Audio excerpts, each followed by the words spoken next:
Listen, we've got to show you what's happening in Hong Kong right now in Wan Chai district. Look at the fires in the streets as anti-government protesters there are having a standoff with police. We saw earlier this morning police using water cannons to disperse some of those protesters. But you can hear the sounds, you can hear the yelling, the screaming, the lights, and now the fires. We do not know exactly what is on fire. Yeah. We just know that it looks as though it's almost a barrier that is across some sort of roadway. Now, those green lasers that you're seeing, those are being used by protesters to try to disorient police that are there as well. This is the 13th consecutive weekend that there have been protests, some that have been organized and permitted. This one, as we learned from Will Ripley there, is not permitted. And this is the hour at which, if things really go haywire, that it happens, 7:30 p.m. there in Hong Kong. These protests started as a protest of an extradition bill there that was pulled, calling for the, and you see another an explosion there. We don't know if that was a tear gas bomb or not. But also these protesters wanting the resignation of Carrie Lam, the chief executive there. We have another angle of this fire so you can see just how close it is to these crowds and the billowing smoke.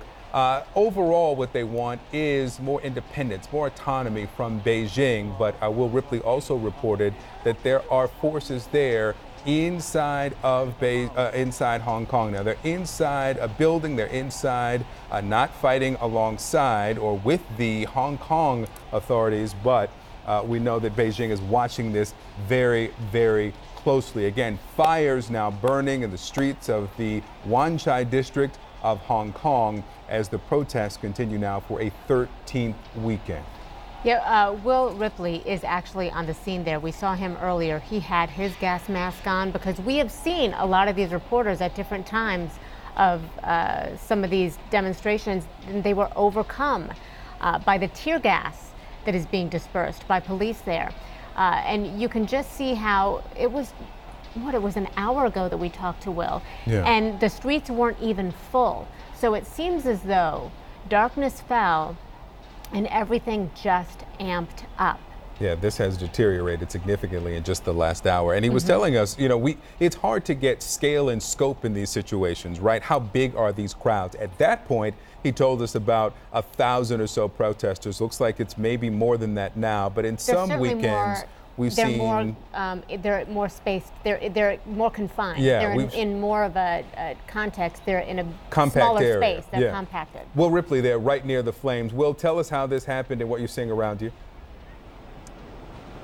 Hey, I'm a couple of blocks away from where I checked in with you last time. Police moved in and were able to disperse that situation pretty quickly. We started walking thinking that things were over. And then we saw this. Approaching it, you think you're walking up to a concert or Burning Man. There were laser beams. You can hear, it sounds like thousands of people screaming and cheering behind this barricade of flames that has been set up here in Wan Chai in the heart of Hong Kong.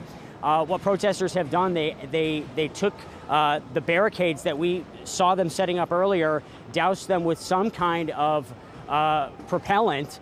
And in fact, we heard a pretty loud boom a short time ago, which is why we're staying a safer distance away from the fire now. And they have now not only blocked down the street through their numbers, which, as you mentioned, maybe a few thousand people, not the hundreds of thousands of largely peaceful protesters. These are the radicals out here now. But now they're not even blocking the streets with people. They're doing something that had to require them to call in. I saw at least 3 fire engines roll in here just within the last 10 minutes, and they're still trying to put this thing out. So what we've seen, let's get out of the way here, please, guys. What we've seen yet again is a new and creative way for these Hong Kong protesters, despite the fact that they're small in number, to keep on creating situations that change the game, that escalate the situation here in Hong Kong. And keep in mind, all of this is happening just about 3 blocks from the China's People's Liberation Army garrison, where thousands of more soldiers are believed to have arrived just this morning. They're staying behind the walls for now, but scenes like this are going to be broadcast in mainland China to try to make the case that all of the protesters, not just the ones who are out peaceful, the hundreds of thousands, the larger groups who are probably sitting at home tonight watching these images on TV, but China's making the case that all of the protesters are the radical ones who are out here doing things like this. But then you talk to the people out at the demonstrations and they say, This is to prove a point. This is a fight for the future of Hong Kong. It's Hong Kongers fighting for the right to choose their leaders, a right that they don't have, and mainland China has made clear they will never have. They say they have to have it, and they're going to do anything to get it. And that's what we're seeing play out here right now.